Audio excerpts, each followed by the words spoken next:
Shalom, shalom, shalom, everyone.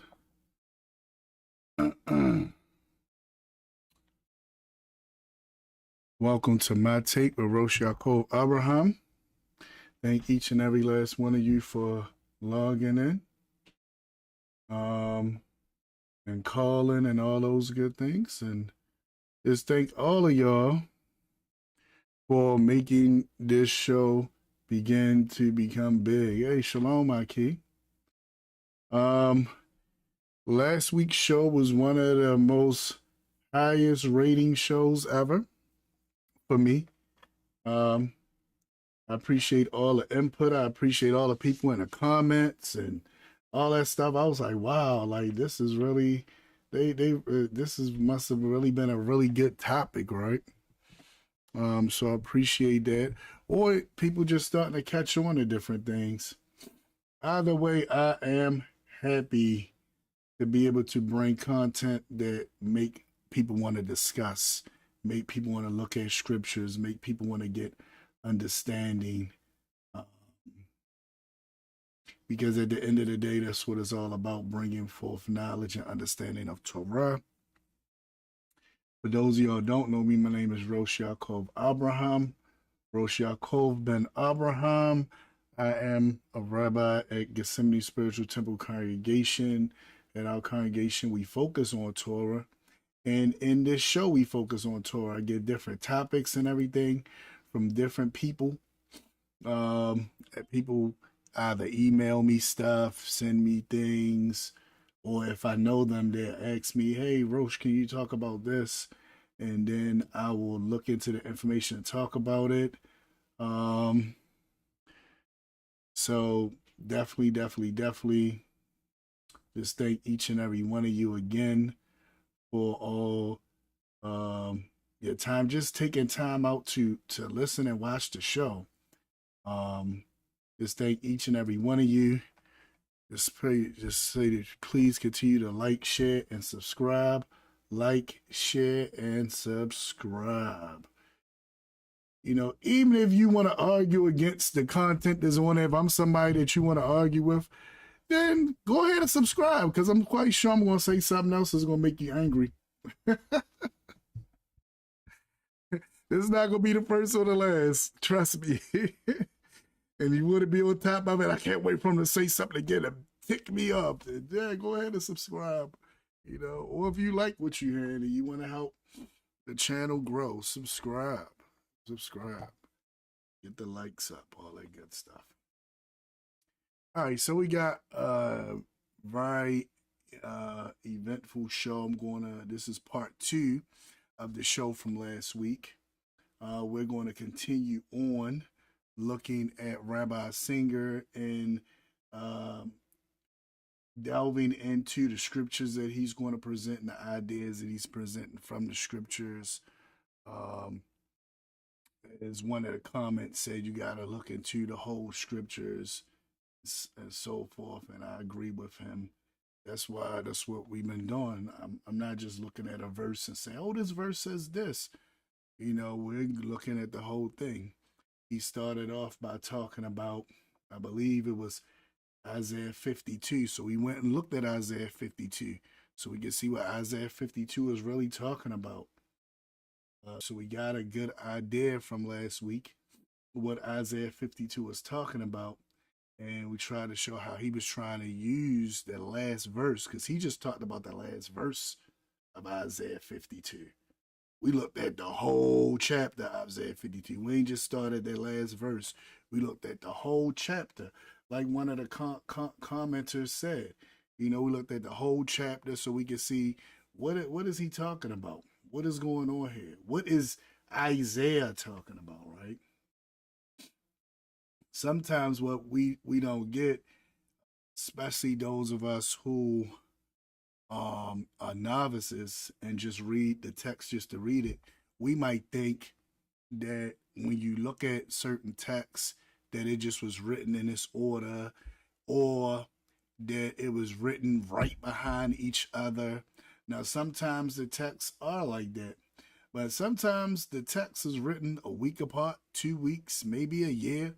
It all depends on when he was inspired by the Ruach to write, right? So it sometimes it's out of order. We've seen that in different books, especially in the book of Daniel. We've seen that some parts of the text in the book of Daniel are out of order, with a chronological order. Let me put it that way. Also, we see that from even the Torah itself. Some things within the Torah is out of chronological order, right? And when we get to those different things, it's like, hold up, why are we talking about this now when they talked about this way over there? And then you kind of see that, oh. So this is how the Ruach leads the text to be put together after it's written. But we are going to look at all of the verses that Rabbi Singer has. We got a new artist of the week for you. I'm real excited about this sister. I'm just so excited whenever I do the artist of the week because it's new for me hearing these new artists, and I'm excited to be able to bring them to you and to promote them, so that they can get more shine and get more out there, so the message can go forth in music and in song as well, right? Because that's what it's all about. All right, so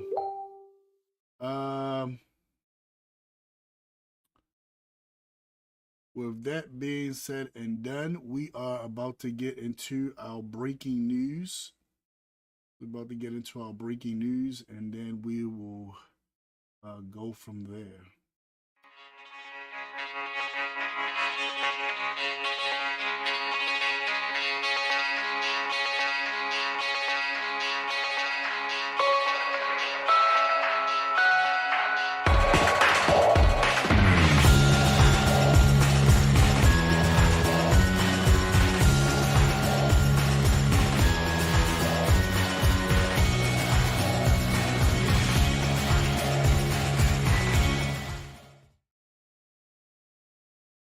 All right, shalom, shalom, shalom. Tonight's news is coming from Jacksonville. And is brought to us courtesy of News 4 Jax from Jacksonville. And this story is one that again, as I said last week, why can't the police be like the ones we see on TV?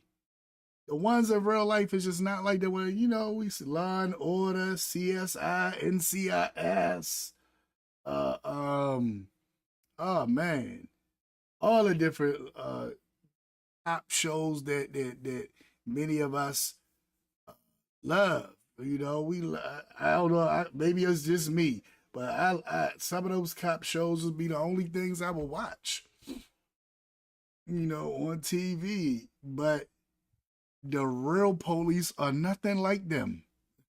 And here's another case where that is evident. Now, tonight on News 4 Jax at 6, video shows Jacksonville police entering a woman's home, and she says it was a case of mistaken identity. Mama, calm down! Mama! And now she's calling for accountability after she says officers threw her on the ground and handcuffed her. This woman tells the News 4 Jax I-Team that police questioned and released her after realizing they had the wrong person. Now, imagine that.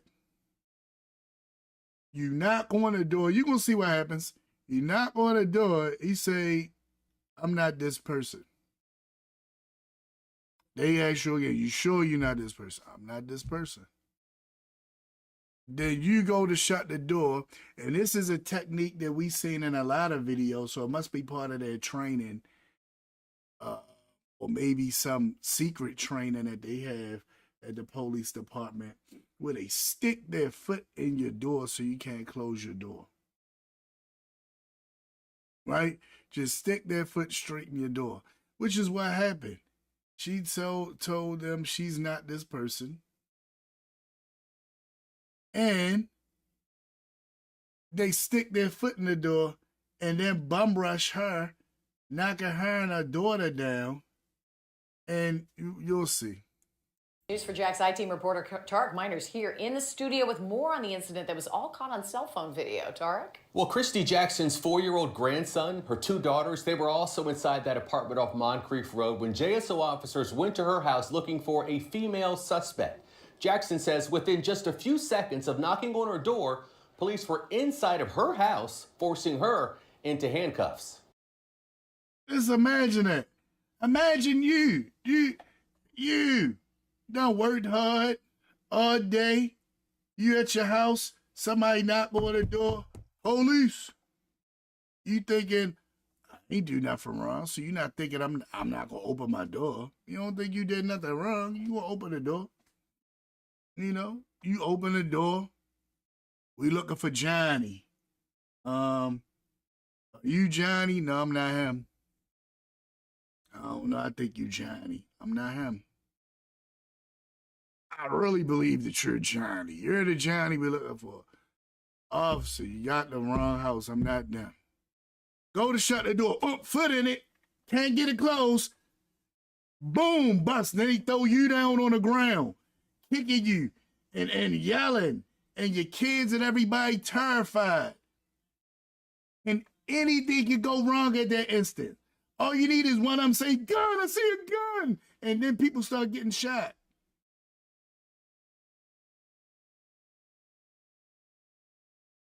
Crazy. What's going on? What's going on? Look at that. Watch how he grab. Look how he grabbing it. What's going on? It ain't serious. Come on, throw the daughter out the way. Get out the way, daughter.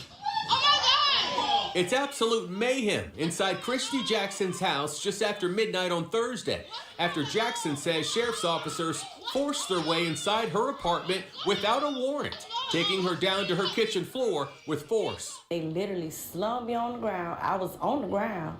One officer kicked me in my side, in my right side, kneed me in my right side as I was on the ground. Jackson says it all started with a knock on the door, with JSO officers asking her if she was Mrs. Cooper. Jackson says she told the officer she wasn't Mrs. Cooper 2 times. She says then she tried to shut her front door. I got ready to close the door. It was stopped by Officer Foot. That's how they do. Like, this is not the first time where I seen people, like, it's this one lady had it recorded where they sat there and kept their foot in the door the whole time, waiting till they got a warrant. Then they got something that they said was a warrant, never really showed it to the lady, and just forced their way in a house and start walking around looking for people. You know, in this situation, they did the same thing. I don't know if it's a tactic. I put my foot in your door because you're going to try to close and put the foot in it. So now, if you do something to hurt my foot, I can say you was attacking me, and that's resisting arrest. And then all this other, like, I'm telling you, somebody done taught them to do this, so they can have probable cause to do whatever they want to do. Again, you don't see this with the cops on TV, but in real life, this is what you get. And then all the other officers bum rush right through here. What's going on, officer? Can you talk to me? Can you talk to me, please? At one point during the scuffle, a JSO officer is heard saying, "We're trying to figure out what's going on as well." Jackson is heard asking members of her family to run and get her photo identification. Find mama purse. What's going on? If you get her ID, verify that she lives in this apartment, it would help. Now, even after they got her ID, they still put her in a car and questioned her until they realized, oh yeah, you must be the wrong person. She lives here. What? Mama, where's it at? Officer. What's going on? I didn't do nothing. Mama.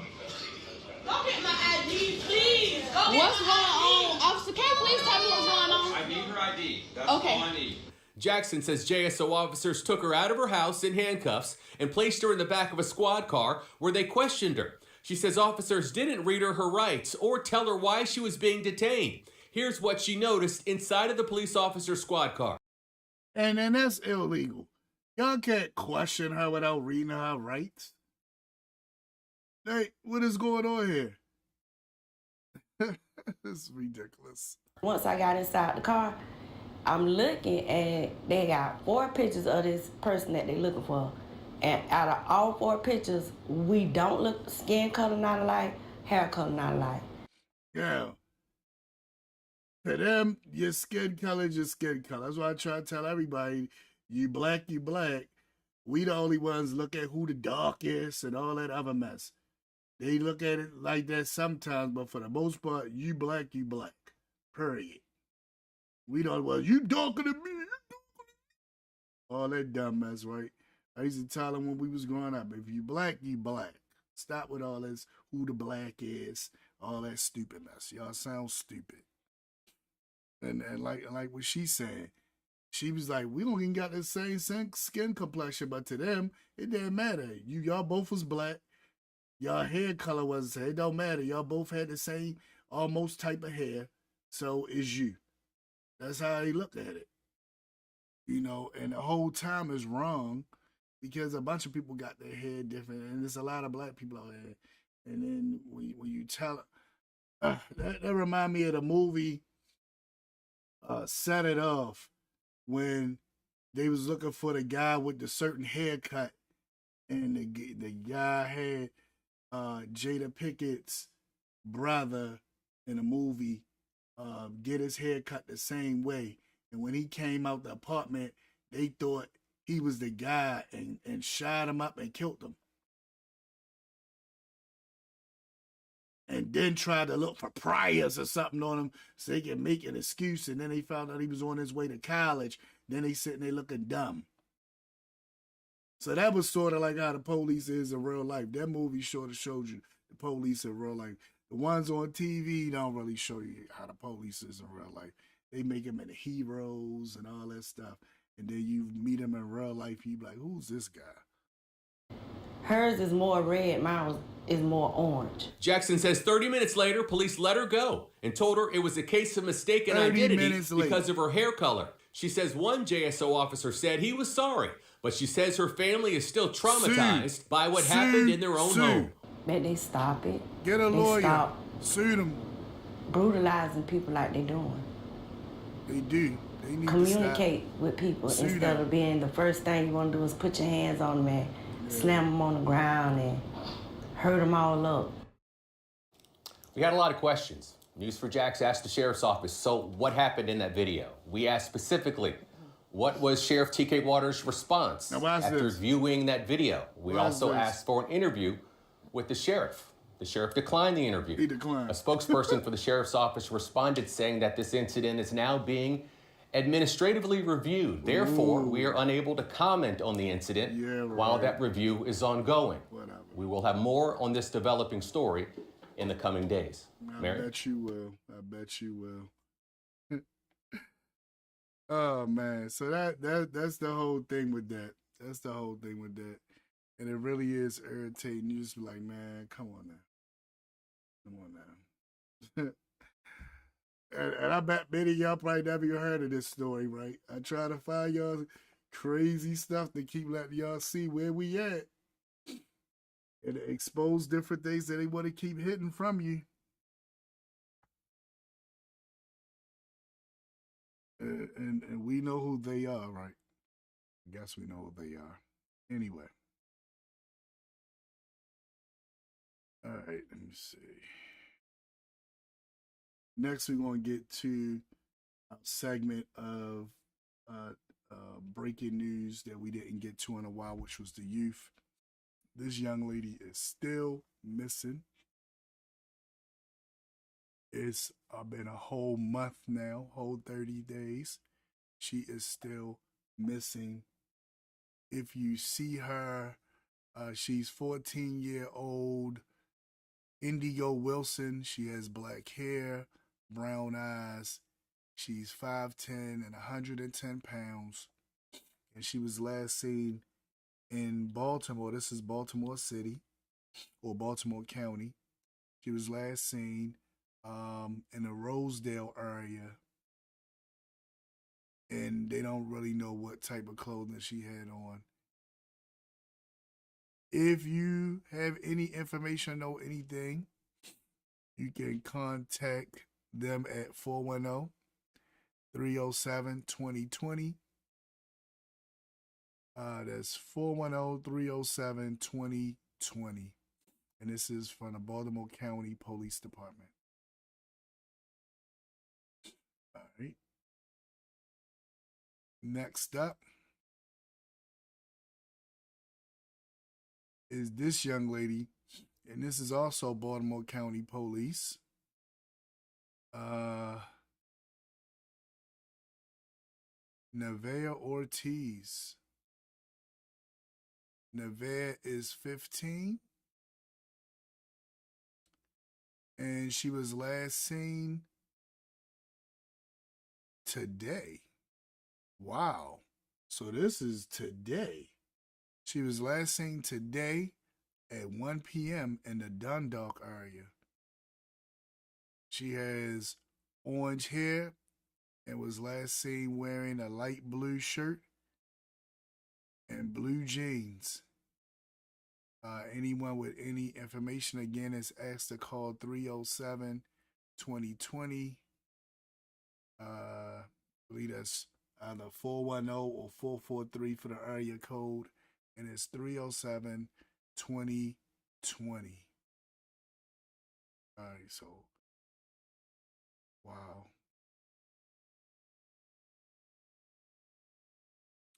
Next, we have this young man. So it's not just young women that's missing, but this young man is missing. He's been missing since the 29th of last month. He's 14, and this is from Silver Spring, Maryland. And he's about 5'6", 120 pounds. It says Kelly was last seen on Thursday, June the 29th, 2023 at his residence in the 14,000 block of Castle Boulevard. He was wearing a cream sweater and white pants. If you have any information, you can contact the Montgomery County Police Department, area code 301-279-8000. If you have any information on this young man. And I believe we got one more. And this is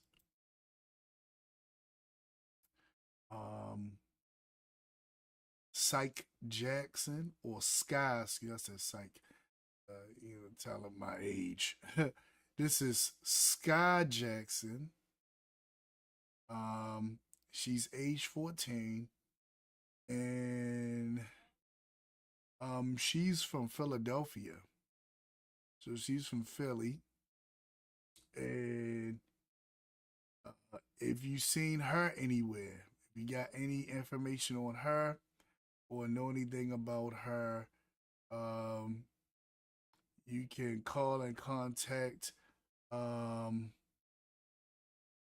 I believe this is her mom's number, maybe. It's 215-240-2792. That's 215-240-2792.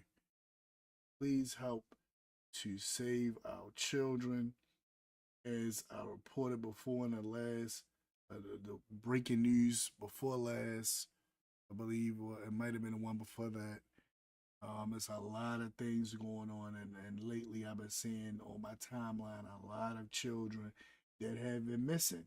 Now, fortunately, you'll see some of the ones I normally would name, I didn't name because they were found. And I would like to believe that's because we're out putting the information out and trying to make sure people know to locate our children. So that's what I would like to believe is happening, and that you all and myself are aiding in this finding of our children. As this is crazy. This is really, really crazy. So that's the breaking news. Next week, I'm going to try to have some good news.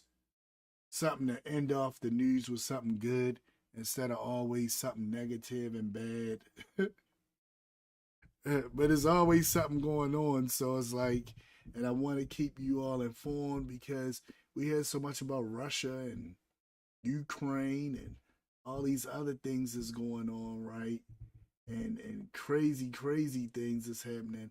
But stuff that's relevant to us, like helping us find our children and all that kind of stuff, you hardly hear on the regular news. So those are the type of things that I'm going to try to showcase on my platform. Get it out there. All right, so now on to a part of the show that I really enjoy, which is the artist of the week. We have a new artist of the week, and I believe you guys are really going to enjoy this sister as you hear this melody, and yeah, really, really nice. She sings in English and she mixes Hebrew with it as well, and I believe you're really going to like this sister. So with that being said and done, here we have the artist of the week.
Yeah, awesome. Oh, that's she sung that. That song is her voice and the smoothness of it. Oh man, it was just like wow. Just seeing that, it's like man, wow, that was nice. That was nice. That was nice. That is our sister Queen Makeda. Queen Makeda. Beautiful, beautiful, beautiful, beautiful music. Beautiful sister bringing forth this music for us, and I was just like, wow. And again, just like the last time, like I said, this is stuff that I really didn't have knowledge about, right? So of course, what I try to do now, especially when it's artists that I really don't know, I try to look up stuff and find out stuff about them. So looked up different information so I can present this to you as well. Because I don't just want you just to hear the music. I want you to get a feel for who this is so you can go out and support, right? I want you guys to be able to go out and support. All right, so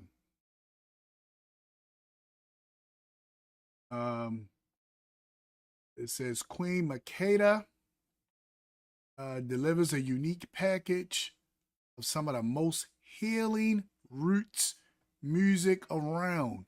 And for those of y'all don't know what roots is that roots reggae flow. You can hear it in the flow.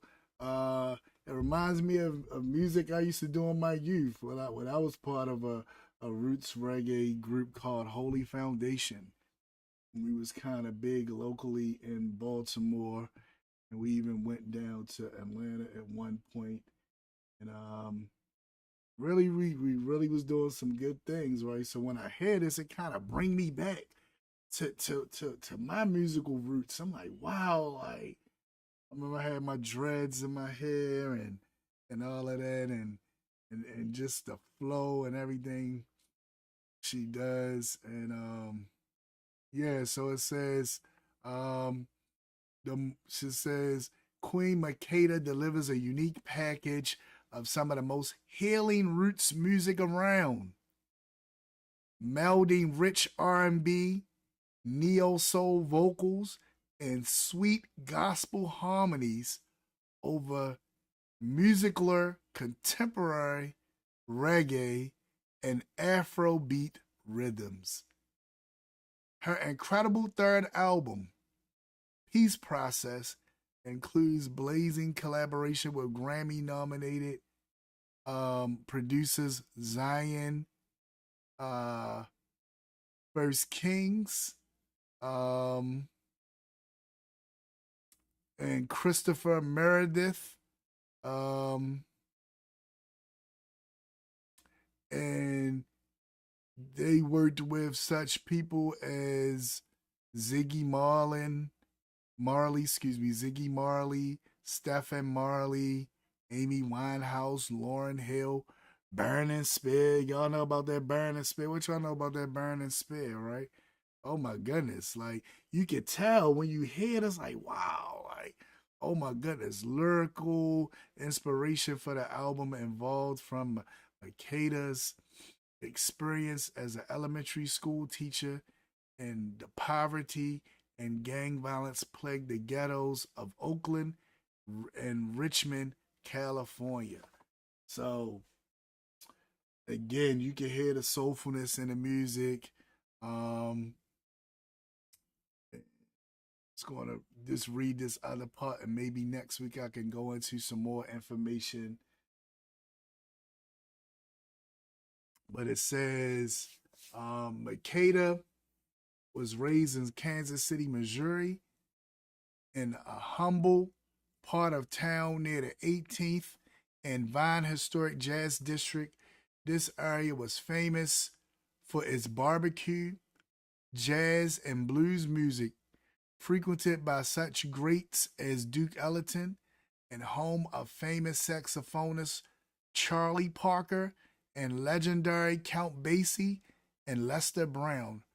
Her vocal influences range from jazzy vocals of Billie Holiday to Sarah Vaughan, to the sweet gospel harmonies of Wanda Hutchinson and the emotions and the sultry R&B of Phyllis Hyman, Cheryl Lynn, and Roberta Flack.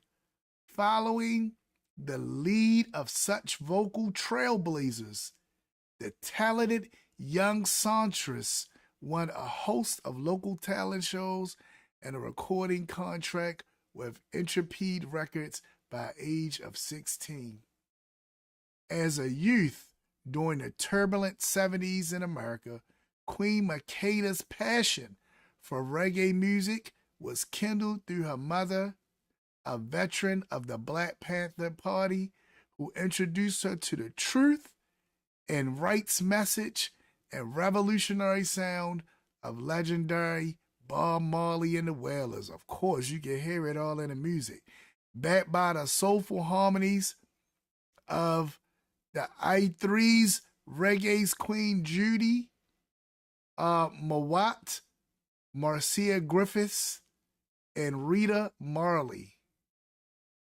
After her college years, Makeda learned of her heritage as the descendant of the Black Jews of Nigeria. Yes, that's how it be when we learn about who we are. They don't like when you learn about who you are.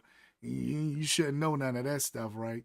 Which led her to embrace Judaism, Torah, and eventually make Aliyah to Yisrael, where she resides with her husband and children. I believe that's who we seen in the video. Her husband and her children. Makeda brings all these influences to her vocal style and music today. So definitely support. I got links from her music and stuff in the description. And if you click on those links, it will bring you to this webpage where you will see this. And she got several different things. But she got a blog. She got ways you can donate to her and her cause. I think next week I'm going to focus on her causes. Because she got several causes that she's involved in. So she's not just somebody that's just doing something online or this, that. She's actually out there in the street actually doing something. She's actually on the ground doing something to help uplift our people and to bring about this knowledge, this Hebraic knowledge of who many of us are that we might don't even know. So again, big up to Queen Makeda and to all my other West African Jews out there. Big up to us all. And as we support this sister right here, this is our Artist of the Week. All right, so now that we had our breaking news, we had our Artist of the Week. What's next for my take with Rosh Ya'acob Abraham is for us to now go into why you guys are here. And it's not just to hear my little voice. That's part of the reason. But it's also so we can delve into these scriptures and we can see what's going on with Isaiah 53. All right, so let's get into this and find out more. I'm going to cue up the video. Why do we have to dispose of that? So we can be ready from where we are, for where we were. And once I get it to where I think we were, then we're going to go ahead and get started. Hope everyone out there is doing well right now.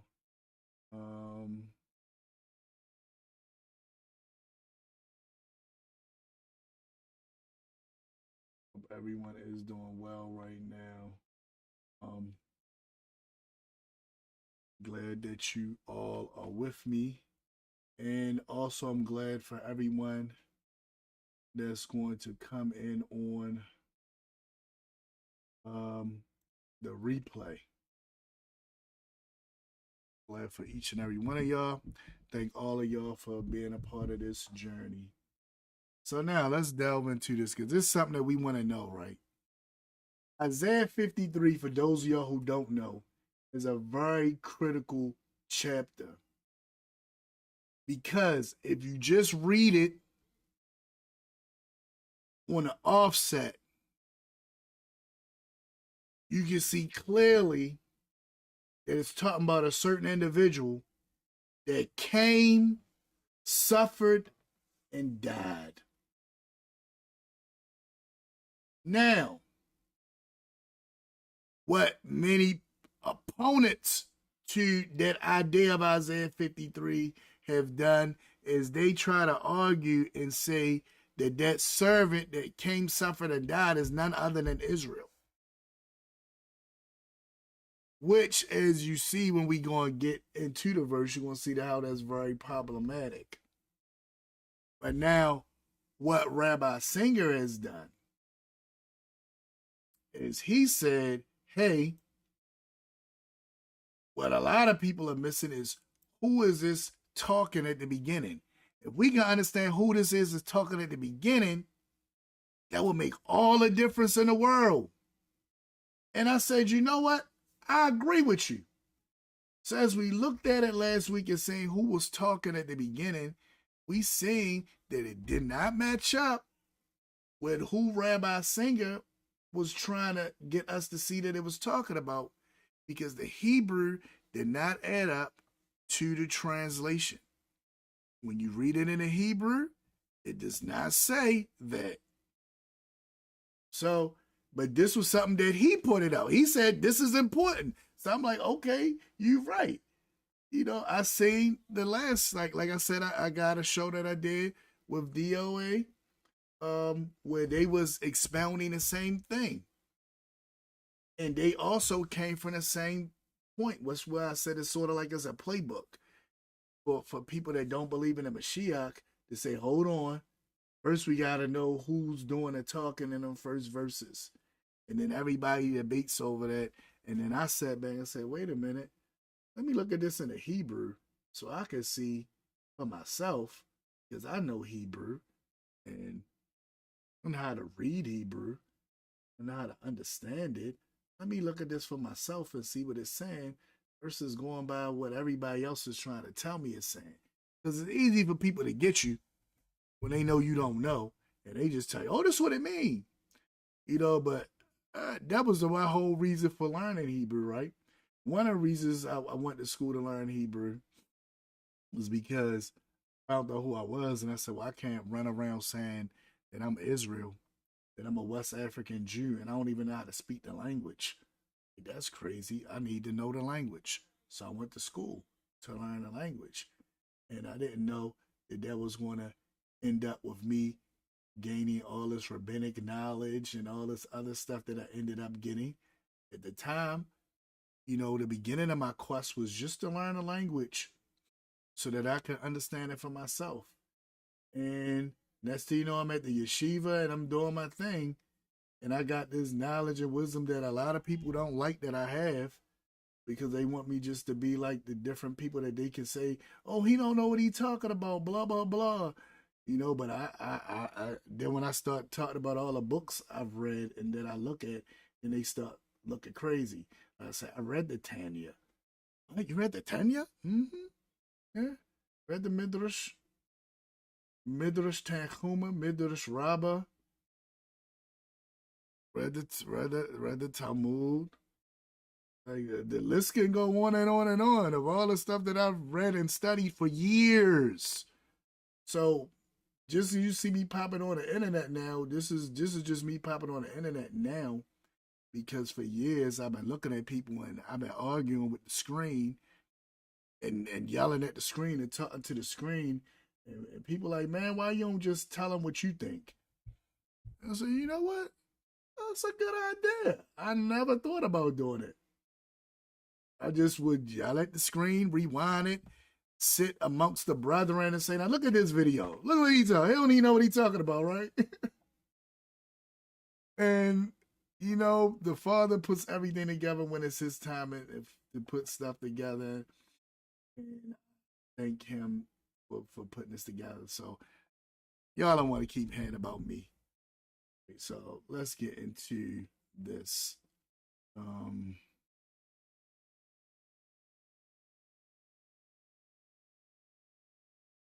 right, so here a little bit, get out the way. A little bit bigger. There we go. All right, so let's get into this and see what our brother is talking about right here.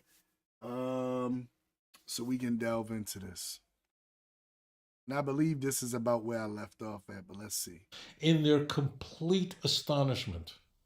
How do you know? It literally says that. That's how Isaiah 52:15 ends.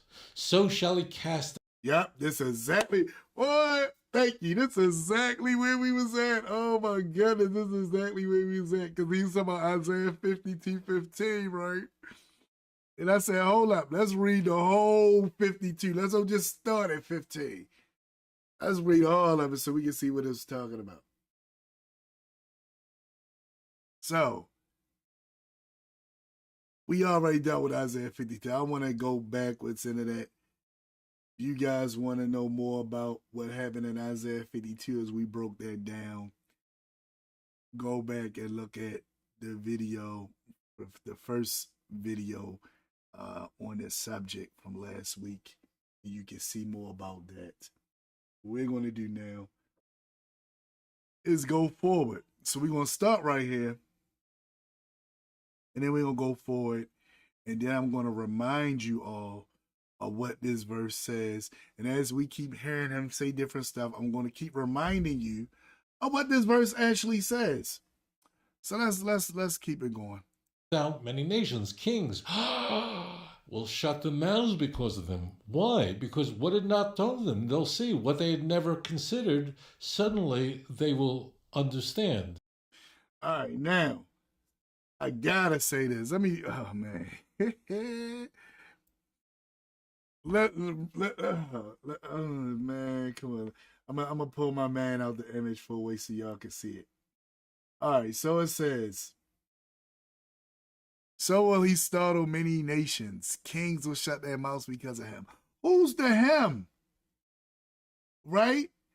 The him, and I'm in agreement with him, is the same him that is talking about in Isaiah 53. But this him is not the servant nation, as they would like to say. This is talking about Yahshua ben-Yoseph, the Rebbe, who they actually call ben-Yoseph. They call him the Mashiach ben-Yoseph. This is who this is talking about, right? So I'm in agreement with him. That's who I was talking about, the Mashiach ben-Yoseph. I'm in full agreement with him, right? So, but then he gonna say the nation seen something, and then it's gonna pick back up with the nations. But that's not what happens. But I'm gonna let him keep with the spin.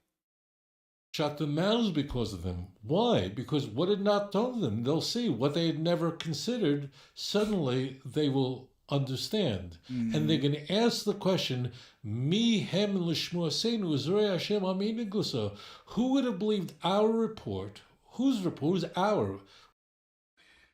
All right. Who would have believed our report? That's what he sees. He says it spins right into that. Now let's look at this. I'm sorry. I'm not gonna take long. I know y'all like.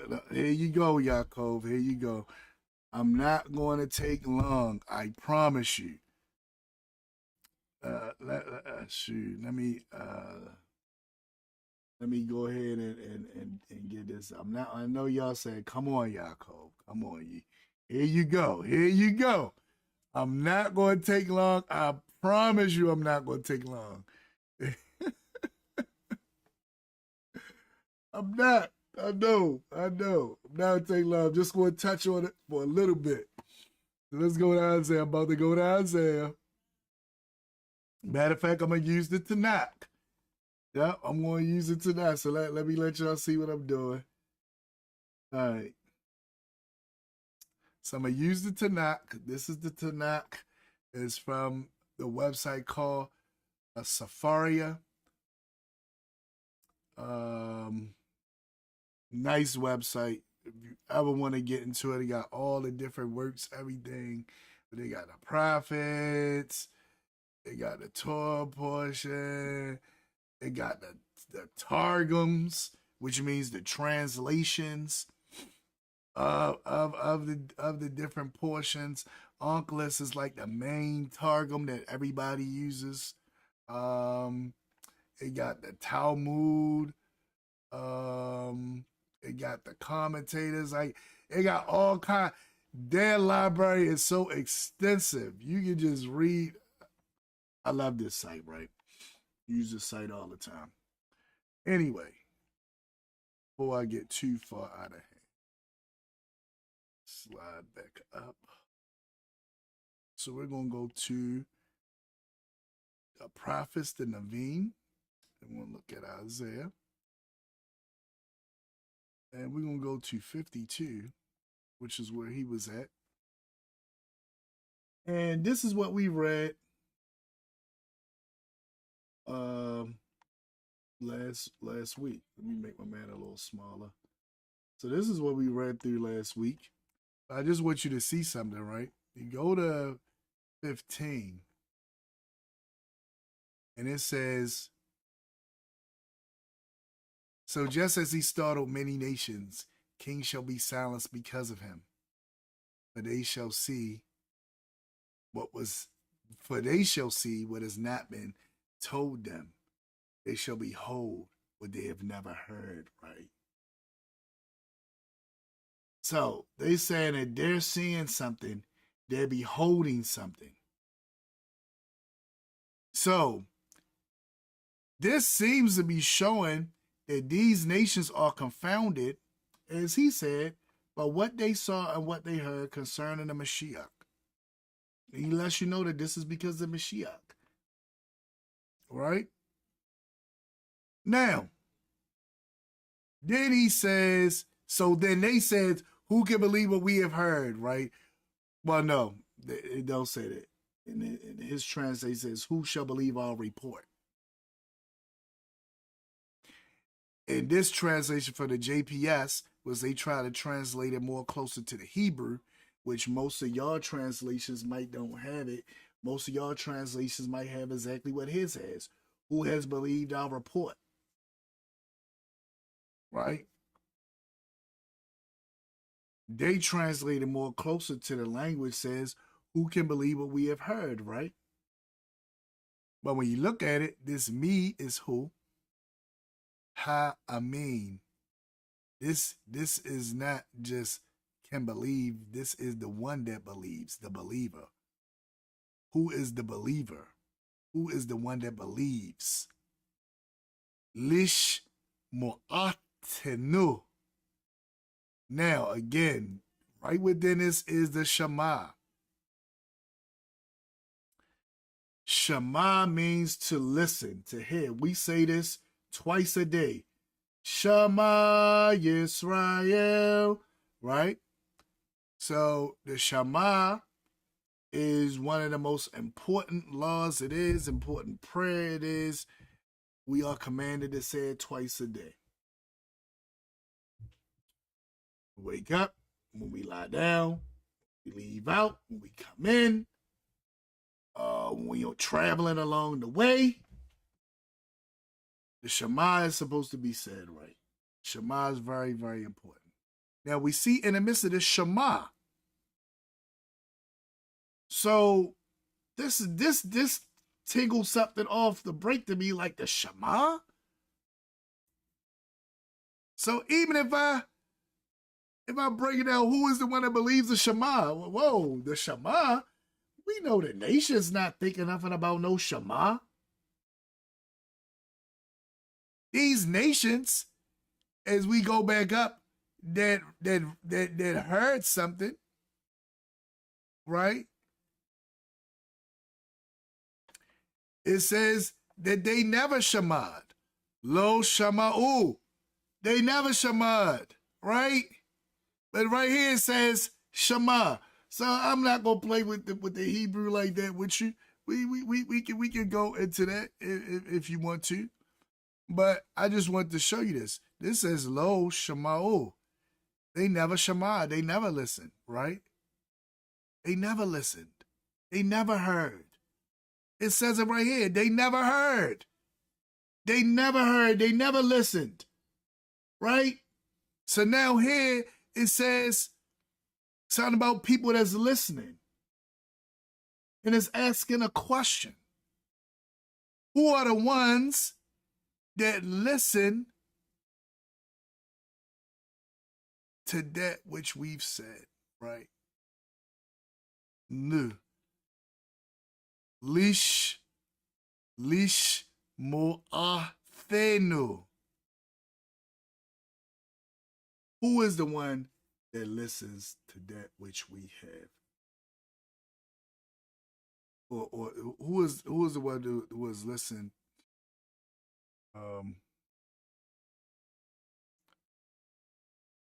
Or who has listened to that which us or comes from us, right? In other words, our report. That's why they translate it as our report. Who are the ones that listen to us? What you mean, listen to us? To our report. Who are the ones that believe to that which they heard from us? Who are the ones that Shema?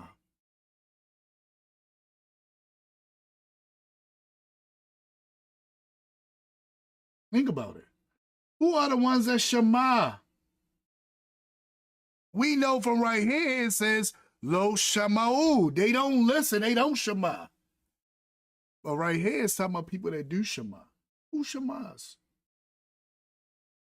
Who is the one that believes that which they heard from us? As it says, who can believe what we have heard? It's not what we have heard. That's where the translation get kind of funky. What we have heard. It's not what we have heard. It's who has believed that which, who is the one that believes that which they hear from us, which they heard from us. That's literally what that's saying right there. The translation get played around with because we got to play around with this translation because it's going to be saying something that we don't want it to say, right? But it's asking a question. Who are the ones that Shema? Who are the ones that the arm of Yahweh's been revealed to? Is it not Yisrael? Is not Yisrael the ones that Shema? Is not Yisrael the ones that the arm of Yahweh has been revealed to? That is what this question is asking. That's why your translation said, who believes our report? Who is the one that believes our report? Who's the our?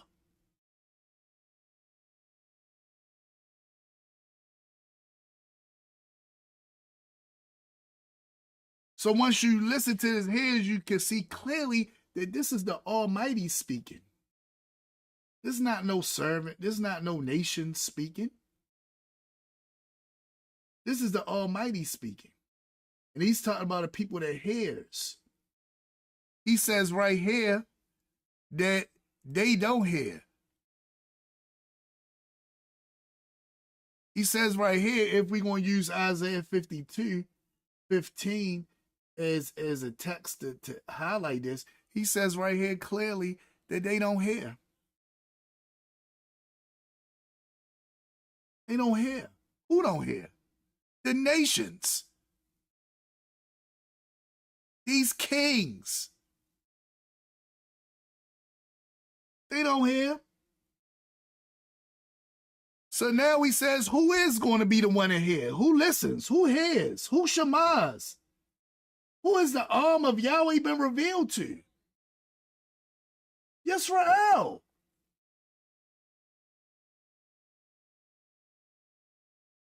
And I don't want to go back to different texts like we did last week. If y'all want to see that, you can look at the show from last week. We delved into that. But now we want to move forward. So, but I just want to let you know before we go back to the video, just want to remind you all of what's happening before we get mesmerized by the charismatic information that's being presented to us by our Rabbi Singer.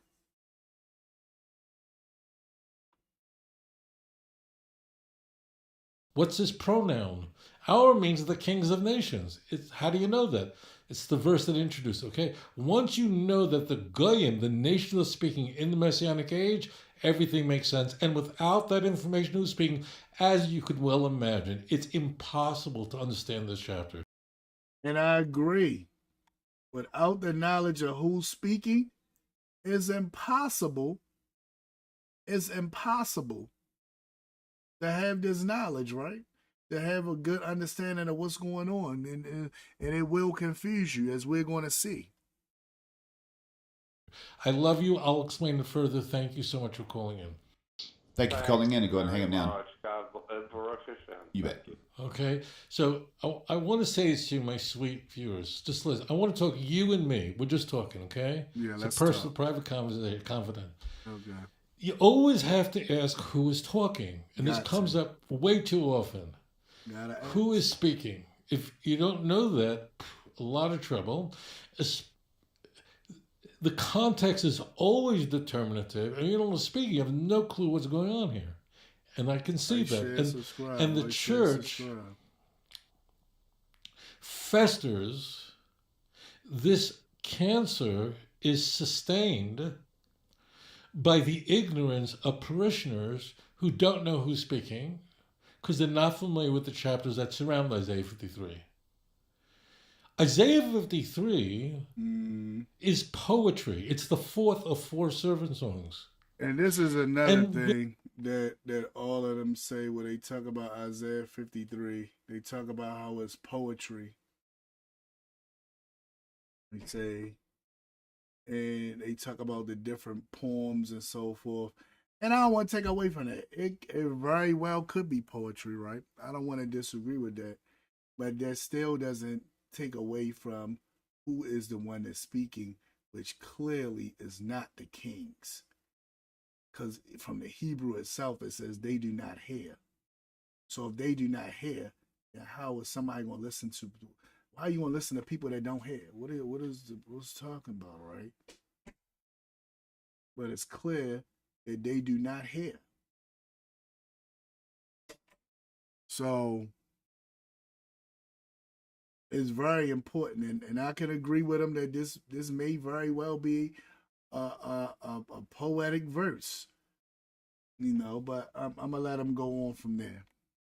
And a prophet is employing poetry, as Isaiah does in 90% of the book of Isaiah is poetry. Okay. 90% of it is. Okay. A very dense biblical language. He's not using standard prose. There are very, very few chapters where Isaiah does. It exists, but it's very rare. It's only a handful of chapters where Isaiah reads anything remotely like Joshua.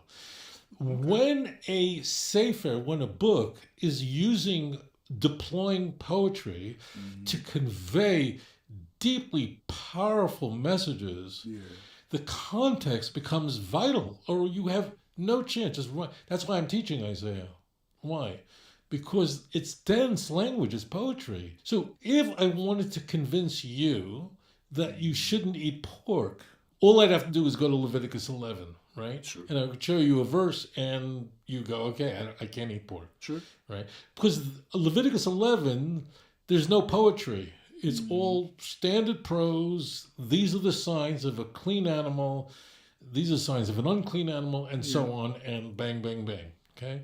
Isaiah is nothing like that. So the Gentile kings are speaking here. They are astonished. What are they astonished at? If you don't know this, again, is not talking about kings being astonished. Again, nowhere in this is talking about kings being astonished. It says, who is the one that believes that which they heard from us? That's not an astonishment, right? Who is the one that the arm of Yahweh has been revealed?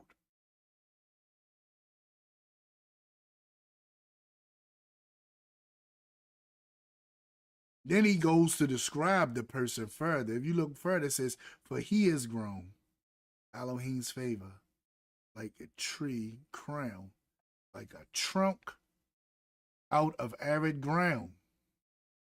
He had no form or beauty that we should look at him, no charm that we should find him pleasing. So this is giving us this idea of the Mashiach, right? The Mashiach was not this person that everybody was to look at and was like, oh, he, had that charisma about him, like you see in many of the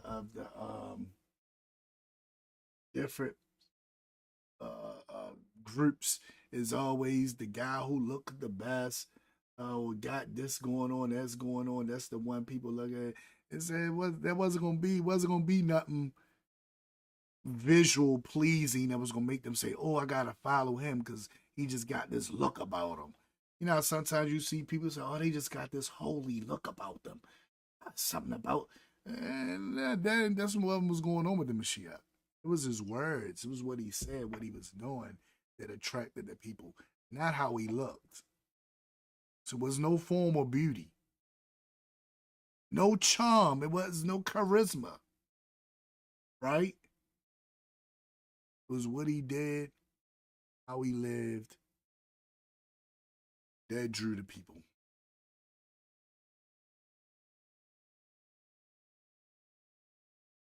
Now, we see clearly once as we get into this is not talking about the nations, right? And this is not even talking about Israel, right? Because some of them say, well, that's talking about Israel. No. That's talking about Israel. Because the nations couldn't, he had no form of beauty for the nations to follow him and love him. What are you talking about? That's not true. I remember the picture where they talked about the Kohen Agadol, and you see the raiments on him and the gold and the jewels that made people look towards him. They didn't say, oh man, ain't worry about him. He ain't really nobody. What are you guys talking about? Like, how is this Israel? I think I'm jumping ahead. But I just wanted y'all to see even more as we go through this. I'm just going to keep going back in and touching on stuff to let you know, well, no, because look at what it's saying right here. All right, so let's get back to it. You can't possibly understand Isaiah 53. Why are they astonished? So this occurs in the Messianic age, and Isaiah 53 is a soliloquy. Now, I agree with him. We are in agreement with this part. This is what everybody is in agreement with.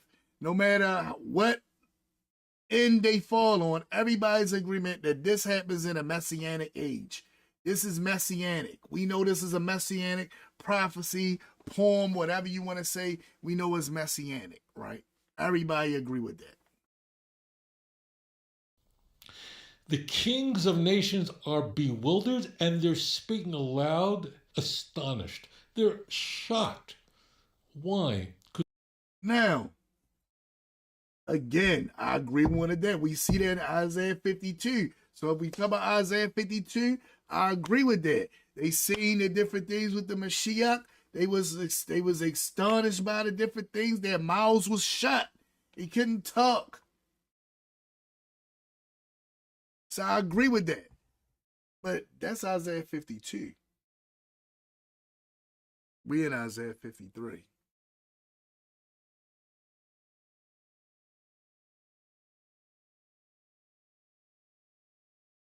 Is Mashiach came. What problem will the non-Jews have when the true Messiah comes? They'll go, who would have believed this? How did this happen? We were so wrong. That means the Jewish people, God's servant,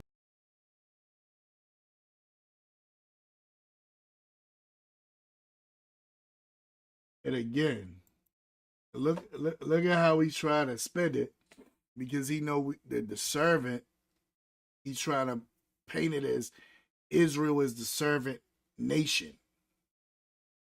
Now, it is times where it talks about Israel being servant, as it's times where it talks about a lot of people being a servant, right? But in this instance, there's going to be a difference. And once he get to proving his point, then I'm going to show y'all the difference. Excuse me. was right all along. And that's Isaiah 52, verse 13. Behold, my servant will be held up high. Hine Yaskelavdi, Ram Veniso. Again, I agree. But this servant is talking about is not the nation of Israel. So I agree with him. Isaiah 53, that's talking about the servant. Right? We see that clear. We see some of that fulfilled when they brought Yahshua before the Goyim. And even Pontius Pilate said, I found nothing wrong with this man. He was silenced amongst them. Yahshua told him who he was. He went out and was going through all kind of things, right? And different texts that's not in a canonization. They talk about how his wife even pleaded with him. Don't have nothing to do with this, right? So what are you talking about? Again, I agree with you, but I disagree with who you saying the servant nation is, and you did not prove that yet. But let's keep going. Israel is the servant. How do you know? Because Isaiah says so. Where? Right here. Which passages? The one that introduce it. Look, we can argue about Isaiah all day long, which we shouldn't. It is axiomatic that the book of Isaiah intended that before you read 53, you read 43. Okay, let's read 43. That's what I'm saying. This is where we start playing the chronological games, right? Because then we can say, well, wait a minute. In the book of Daniel, stuff is not in the right order. In the Torah itself, sometimes stuff is not in chronological order. But you want me to believe that Isaiah is lining up in chronological order. Maybe it is. Right? But he says Isaiah 43. So let's go to 43. It says 43, let's go to 43. I'm going to be fair. Let's go to 43. He said go to 43. You didn't go to 43 though, did you? Because you knew. You knew. All right, let's see what I knew. I knew. Let's see what I knew. But now thus says Elohim, who created you, O Ya'acob? Who formed you, O Yisrael?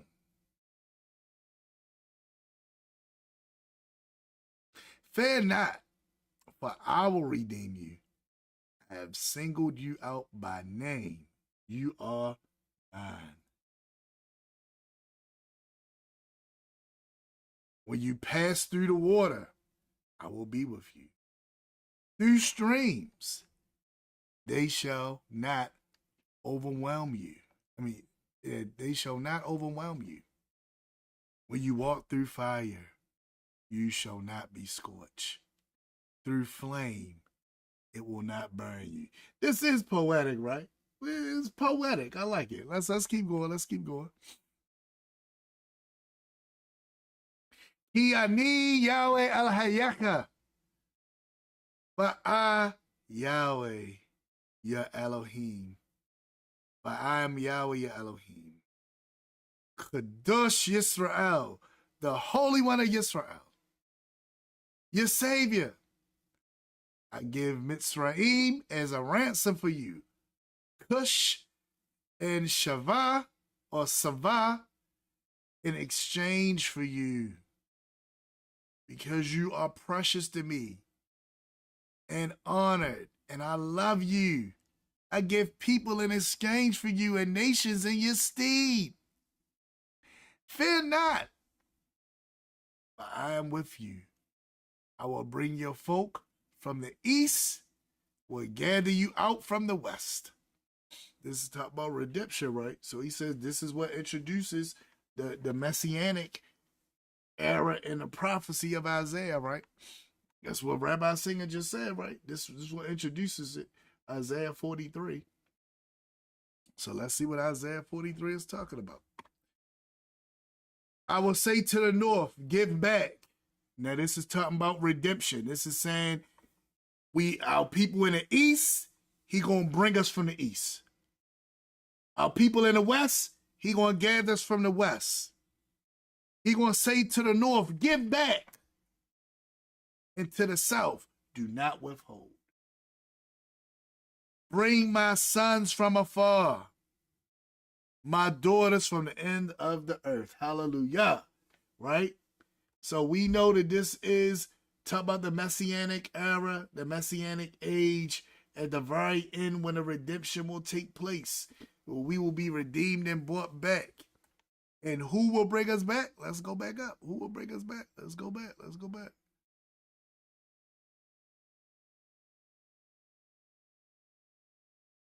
I will redeem you. Who's going to redeem us? Yahweh.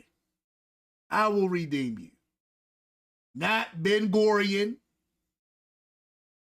Not Zionism. I will redeem you. I. Let's make it clear who's doing the redeeming. Gotta make it clear, because for some reason, some people hear it and just can't understand what it's saying. Fear not, for I will redeem you. Who's going to redeem us? Who's doing the redeeming? So I'm glad he brought this verse up. Let's look at it. Who's doing the redeeming? Is it not the Almighty? Is it not Hashem? Who's doing the redeeming? Is it not Adonai? Who's doing the redeeming?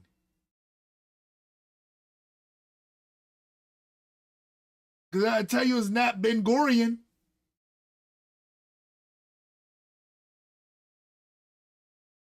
Okay, let's go further. Let's go back to where we was at. So this is the redemption. Talking about the people coming from everywhere.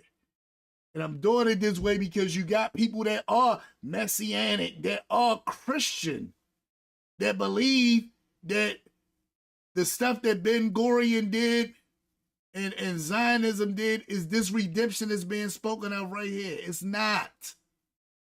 This is a redemption that the Almighty is going to bring about. He says it clearly, unless we don't believe that he can do it, unless we don't believe him.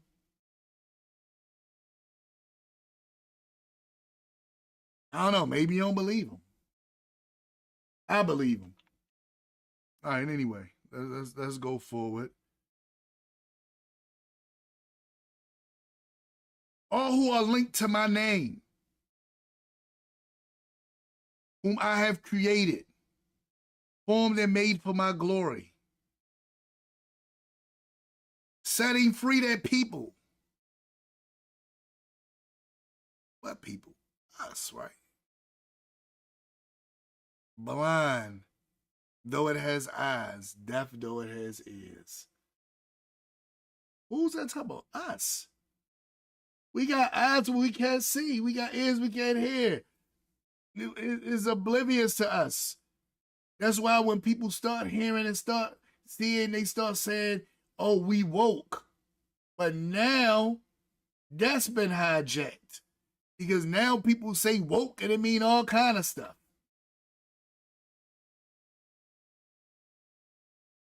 When woke originally meant you was awakened from your slumber and now brought back to the Torah.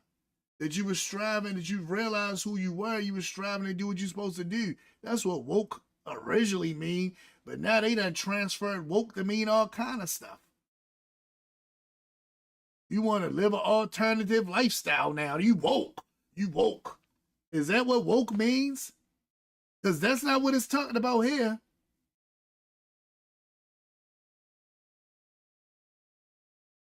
Setting free that people. What people? How they going to be set free? Blind though it has eyes. Deaf though it has ears. All the nations assemble as one. The people gathers together. Who among them declared this? But told to us the things that have happened. Yeah, look right here.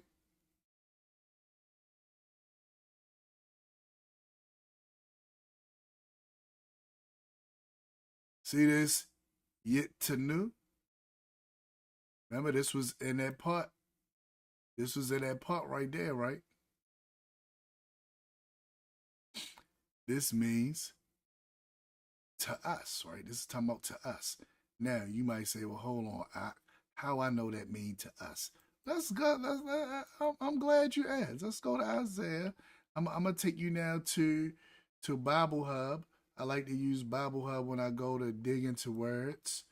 Okay, Isaiah 43. And we're going to find that verse. So that verse is verse 9. And this should still be verse 9, hopefully, because, sometimes the verses are different.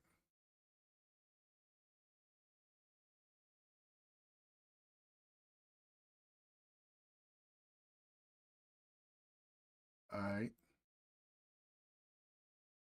Let's Let's look at the interlinear so we can see the Hebrew on top of English.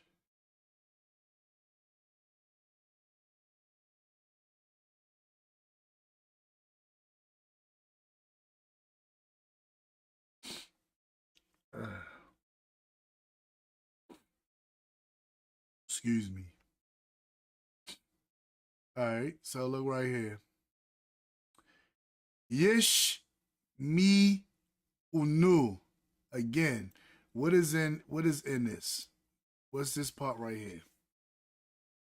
Remember, Rabbi Singer says Isaiah 43 introduces it. Now, this is my first time going through this, looking at this way. So this is not nothing that's pre-planned. It's not nothing this is just me looking at the language and having an understanding. What do we see right there? We see the Shema, right? We see a Yod in the midst of the Shema.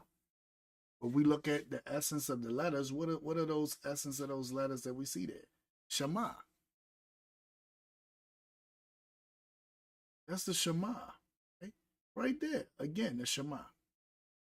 Now we see it saying show. Show who? Us. That new at the end. This new at the end means us.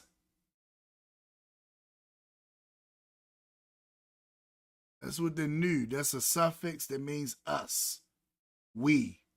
Our.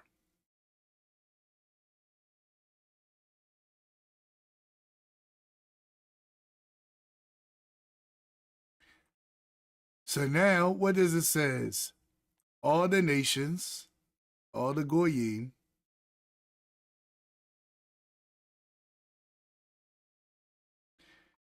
let to be gathered together and let be assembled the people. So this time of the nation, the people saying them be assembled and gathered together, right? And again, we see the me, which is who, among them, and declare this in the form of things. Who among who? Who among the goyim can declare? I thought the goyim was the one saying that they was declaring something. If we go by what Rabbi Singer says, the goyim are the ones that's declaring stuff in Isaiah 53. But right here in Isaiah 43, it's saying who among them can declare anything? Because in Isaiah 52, it says that they don't listen. So if they don't listen, how are they going to declare something, right? But again, that's why I said I'm glad we looking at this, going through this with him. When they're in declare, right?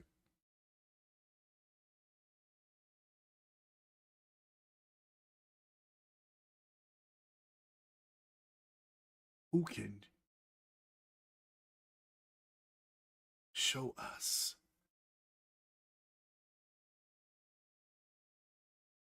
Who can show us?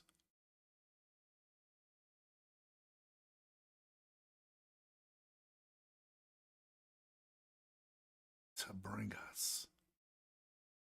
This is to bring them. All right. Let's look at this. This is the word Nathan, right? Nathan means to set or to give.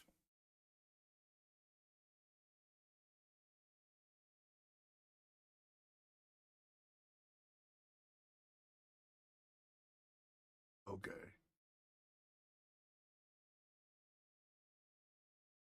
So that nun, so sometimes the nun that's attached to the word is actually part of the word. So right here in the ton, this is the final nun, nun sophit. So this is a nun as well. So this suffix on this word right here is not us, but is they or them. That's why it's let them bring out their witnesses that they may be justified. Or let them hear. Again, it's talking about them hearing. See how there's no N right there? So it's talking about they, people hearing. But see, Shema doesn't end with a nun. So when you see the nun and the wa at the end of that, you know this is a suffix that means us, as it signified right there. We, us, we and us, right? That's what that means.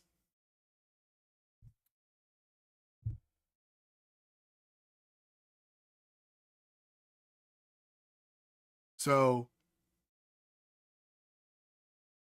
the Almighty is speaking right here. So let's go out. Go back out. Let all the nations be gathered together. Let the people be assembled. Who can declare this?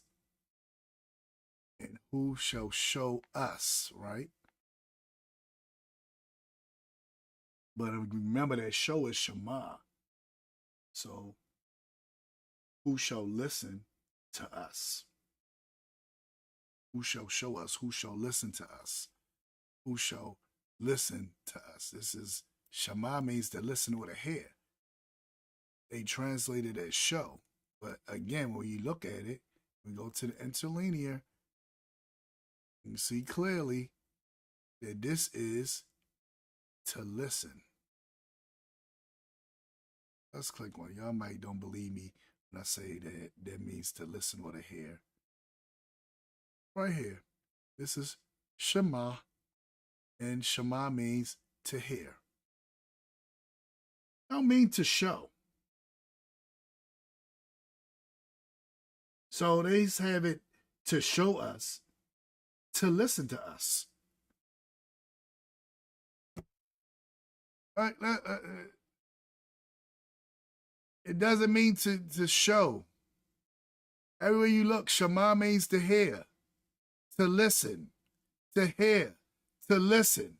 That's what Shema means.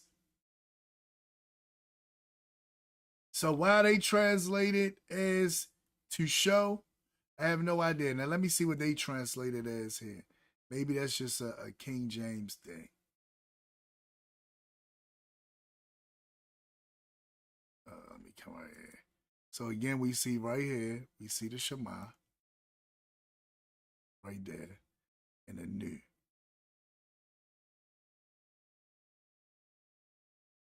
Who among them declared this? Foretold to us. So they said foretold to us the things that have happened.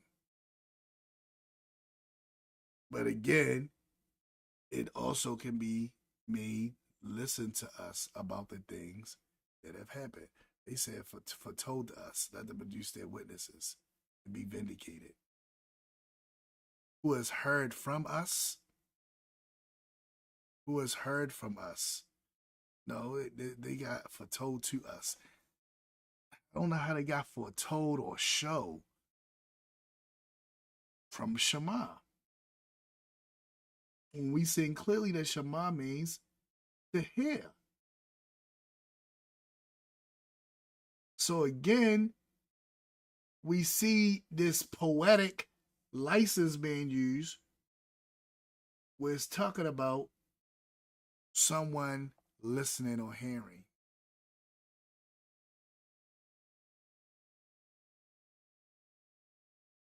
But I digress. Let me go further.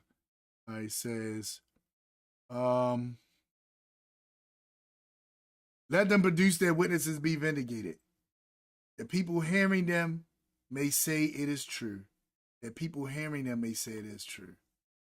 So right here, see? That people hearing them. That people hearing them. They're the ones who hear. They're they who hear. And they who hear, and they shall say it is true.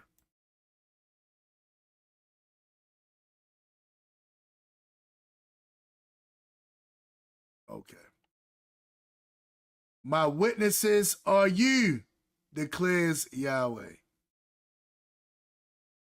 My servant whom I have chosen, to the end that you may take thought and believe in me and understand that I am the one. Before me, no Elohim was formed, and after me, none shall exist. Right? So let's look at that. Let's look at verse 10.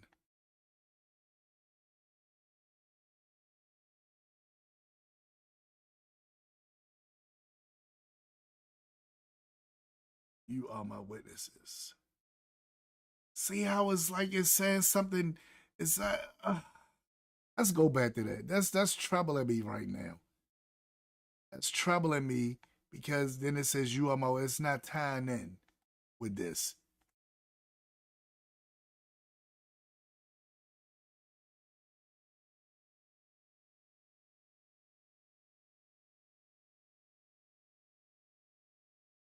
I hate that they got that question mark right there. It's no question mark right. No question mark in Hebrew. I hate that they. Why they got that question mark right there? Seriously.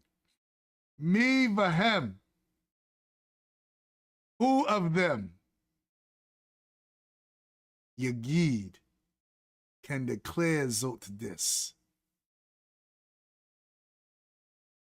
Wa ra'o shenot.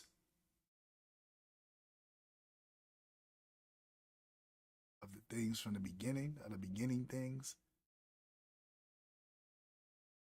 and the beginning things. So who is the one that can declare this? Right? This is what he's asking from among the nations. Yishmi unu. And this is, if we still going with the me being who, but all we did, because the question mark ends right there, right?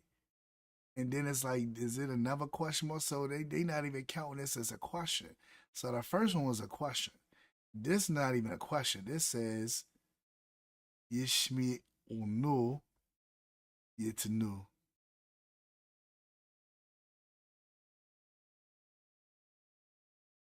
He shall listen to us. It's new. And let them bring out. And let them bring out. No, let them bring out. And they shall bring out. He shall listen to us. And they shall bring out of him their witnesses. Why, yes, they're cool. And they shall be justified. Why yishme'u, and they shall hear. Why yameru, and they shall say, emet, truth. So this is way different from how they translate it in this English. What I'm saying, and it's like, it says, he shall hear from us, and they shall be given their witnesses, or they shall bring out their witnesses. But this means given, right? Put, set. Okay, so they shall, it could be set, it could be brought out. So they shall bring out their witnesses. They shall be justified. And they shall hear. And they shall speak truth. This is what's. I'm glad he got me looking at this, because I normally wouldn't even went here, right? Then we go to the next thing, and it says, "You all are my witnesses." Na'um Yahweh. And my servant,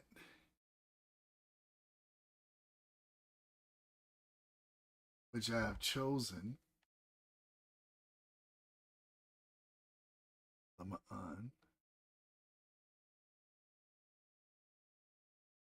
with the purpose.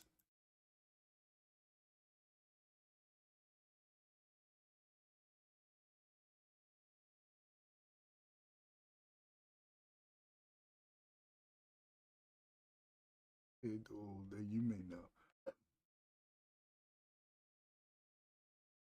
With the intent for you to know and for you to believe me. And for you to understand,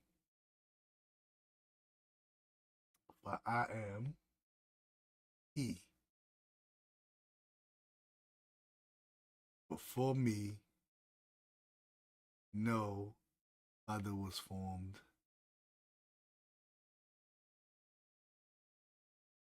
Elohim. Okay, so before me, no Elohim was formed, and after me, there shall not be.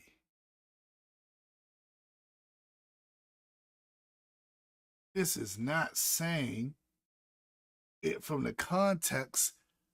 Once you read it and slow it up and really look at the language, this is not saying from the context of what we even was thinking, right? Let's just go to the next verse. Maybe we'll see it in the next verse. Try and give it to him. Try and give it to him. Let's go to the next verse. Anoki, Anoki. I am, even I am. Yahweh. Wa'ain, and there's none.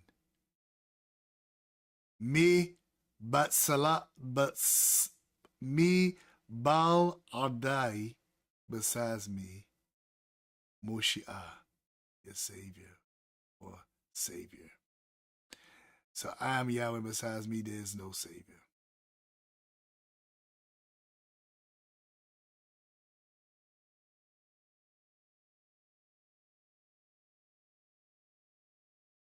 Anoki, Higati, I have declared, Waho Shati, and I have saved, Wahish Mati, and I have proclaimed.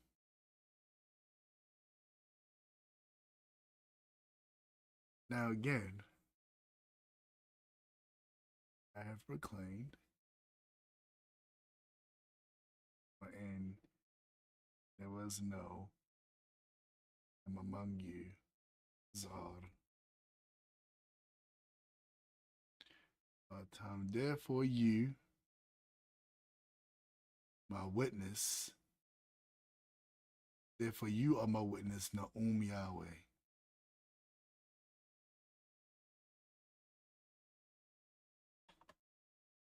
Okay. We breaking it down. We digging into it. Oh man, I don't know if y'all able to see all that stuff. Yeah, y'all was able to see it. Okay. Want to make sure. I'm like, oh man, they might have been missing the things that we kind of went over a little bit. I'm trying to get to the bottom of this because I don't want the naysayers to say, oh, he didn't really get it. Rabbi Singer was right, blah, blah, blah. So we try to look at this because this is one of the things that I believe was said in the comments. Look at Isaiah 43. He didn't go to Isaiah 43. So now we in Isaiah 43. It's not really saying what we thought it would be, what he thought it would be saying.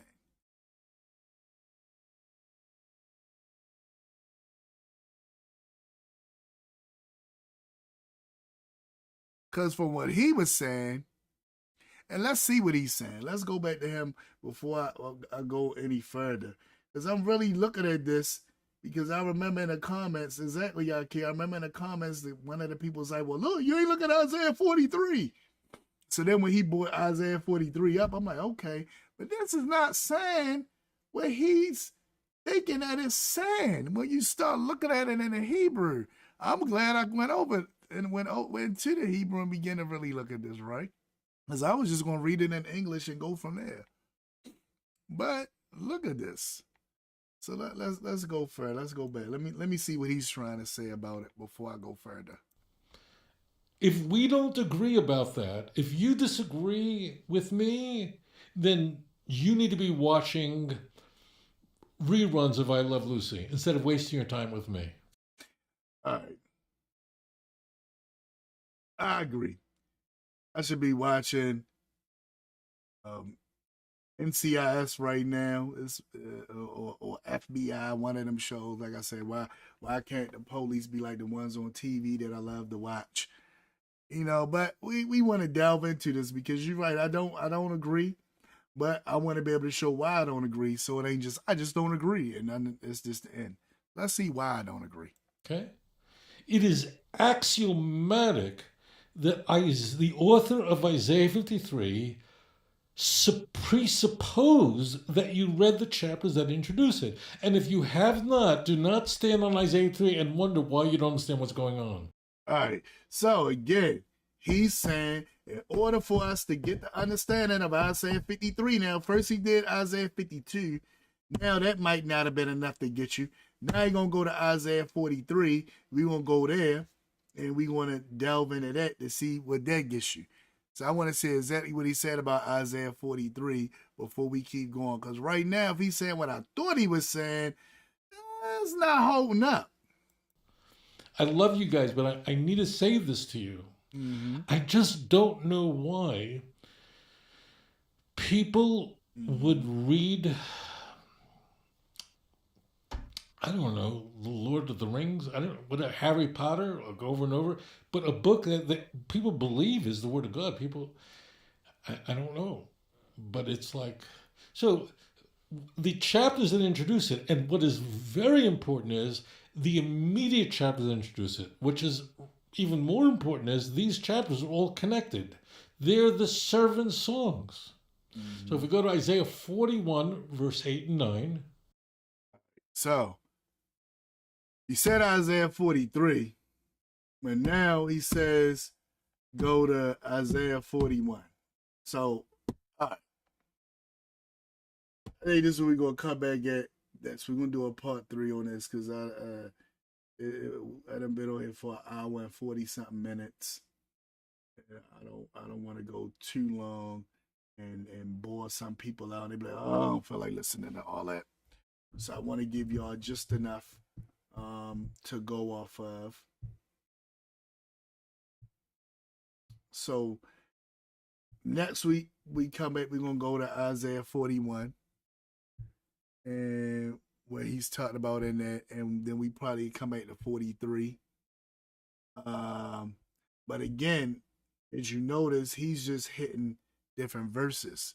But what I want to do is actually look at the whole verse, because if I come out of this and I just go straight to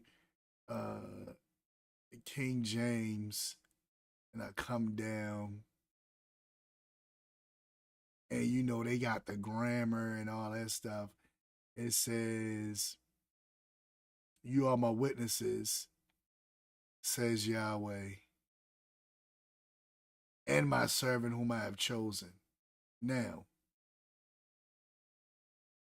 this might be one of these uses, right? And that was something to go with, right? But look at what it says right here. Let's look at this.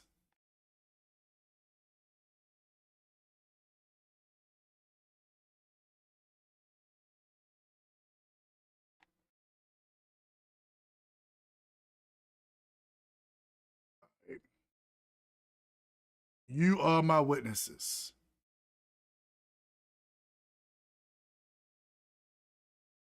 Or you all are my witness.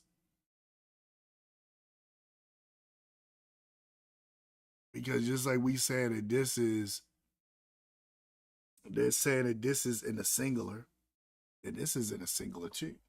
So you can't say this is witnesses, but then say that is servant. So this is either witnesses and that's servants. We can't have it both ways. So let's just look at this.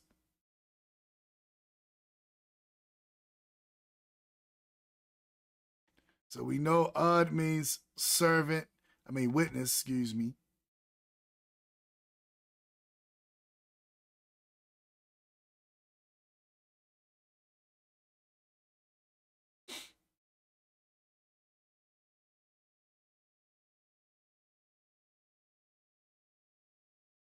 So he says, you all are my witness.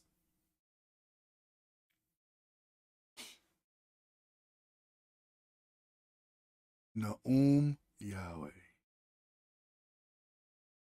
Now, Na'um means the utterance of Yahweh, the declaration of Yahweh. This is a declaration of Yahweh. Right? Na'um. It also has some esoteric things to it that I'm not going to get into. But it basically says oracle or utterance. So it's not says, speaks, declares, declared. It's utterance. It's something that signifies that the Almighty is making a declaration. This is an oracle. This is something that's being spoken right here, right? Right. So he says,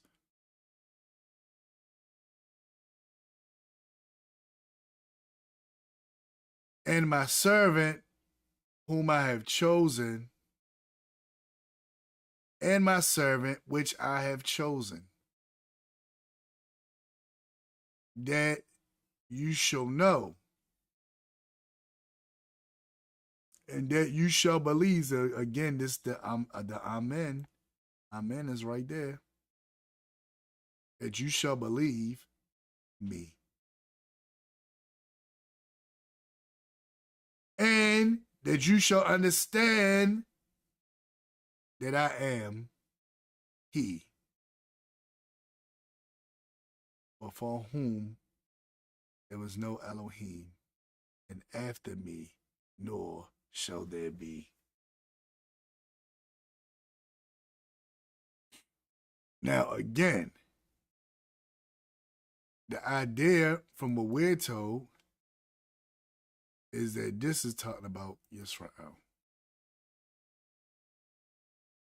And the reason why we're told that this is talking about Yisrael is now we done went from Isaiah 53 to 43.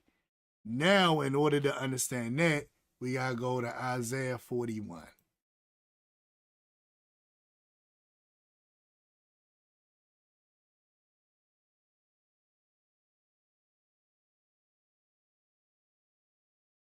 Try that once I'm like a dog with a bone. It's like I can't stop once I start going.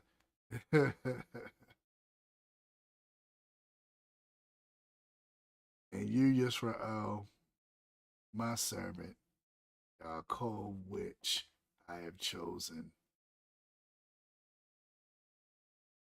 Which I have chosen your seed. No, which I have chosen you.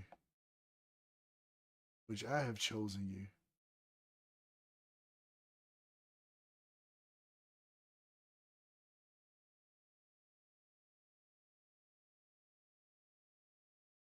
And it says, seed of Abraham, my friend.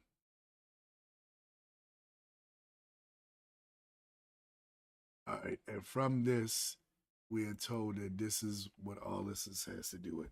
So again, I don't want to get too far. And it's going on a 2-hour mark almost.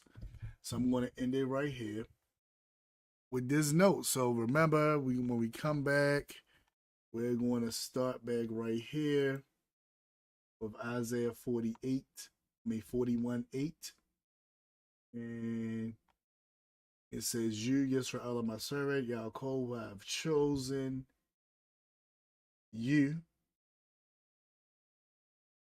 I'm going to try to look at the Hebrew in its fullness.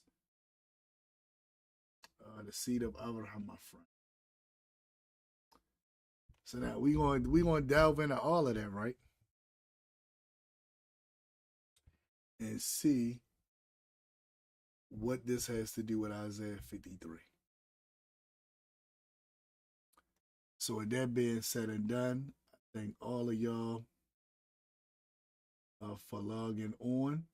Again, this is my take with Rosh Ya'acob Abraham. As you see, this is live. This is not nothing stage.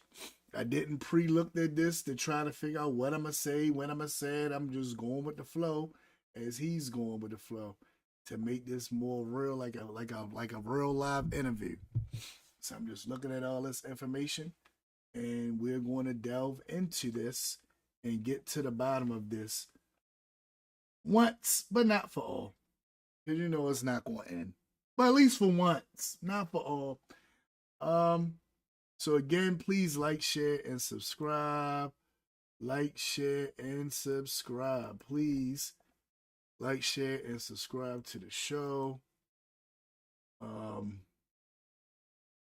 Again, I'm Rosh Ya'acob ben Abraham, Rabbi Gethsemane Spiritual Temple Congregation. We focus on Torah knowledge and understanding. And yeah, just like, share, and subscribe. Help this show to grow so we can move on.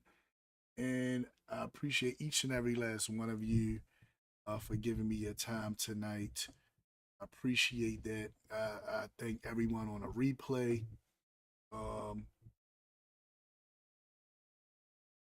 Hey, thank you. Torah Abba, Key. Torah Abba, Key. Until tomorrow. So I appreciate all of y'all. That special thanks to my brother Tony for hanging in there and always being right there. Appreciate you, brother, and for your support. Just thank all of y'all for watching. Y'all who can watch on a replay. Hopefully y'all don't start getting bored with this topic and be like, oh, I'm tired of this now. Because I believe this is something that's important, right? Especially for Messianic. This is important, and we're going to delve into this. So with that being said and done, I hope all of you have a good rest tonight. I want to say Leila Tov to everyone, and I will see you next week as we go into part 3 of Isaiah 53 Revealed with Rabbi Singer. All right. Shalom.